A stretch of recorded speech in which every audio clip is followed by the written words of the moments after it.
Hey YouTubers, what's going on out there? Got a new table here from a belt grinder I thought I'd let you guys take a look at.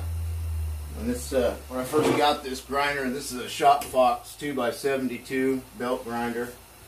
And it's about a middle of the road belt grinder. It works pretty good for what I need out here.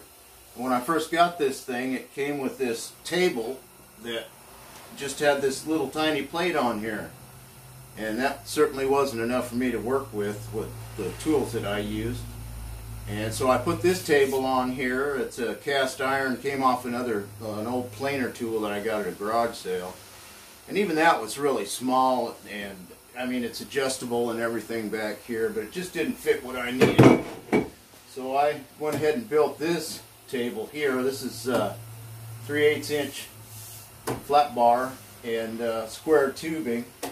And I needed something that I could put my bevel jig on, and I had plenty of room to move around.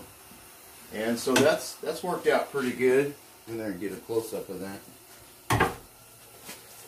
And this is way overkill. It just happened to be some bolt stock and nuts that I had here on hand, so I used them. But they're just welded to this tube here, and so this thing doesn't tilt by degrees. It just moves up and down. I wanted to be able to raise it and lower it to, to have a more comfortable work zone. When I'm just using the table, laying my piece on the table, I can lift this table up, lock it in place, and it's a real solid table, and it doesn't move at all. And then when I'm using the bevel jig, I can lower it down because that thing stands up about 5 inches taller than the table. Puts my work up pretty high, so I can lower it down and make it a more comfortable work zone. One of the nice things about this is I can pull this off, and it's easy to clean. It's easy to clean the workstation.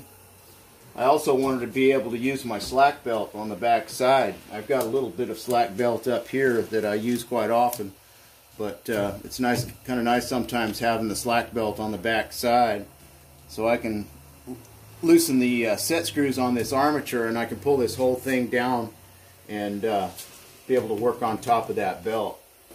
And so not having that table in there is the only way that I can use that slack belt.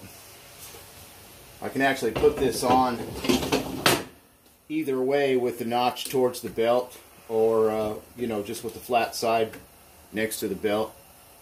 I found that it's kind of a pain in the ass to get the belt on and off with this notch in the way here, unless it's all the way down, because I have to have this opening right here for that. But if I'm just using my my bevel jig for knife making, I can set it on here this way, and that works really good. And I can interchange the belts real easy that way, obviously. If I need to wrap around that belt with a project or something like that, I've got about maybe an inch overhang here, so I can actually have a little table behind the belt cutting surface to be able to turn that. It's kind of handy.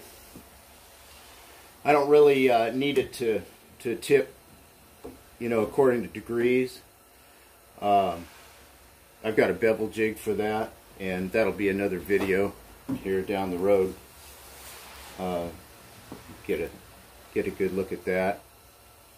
And that's about it.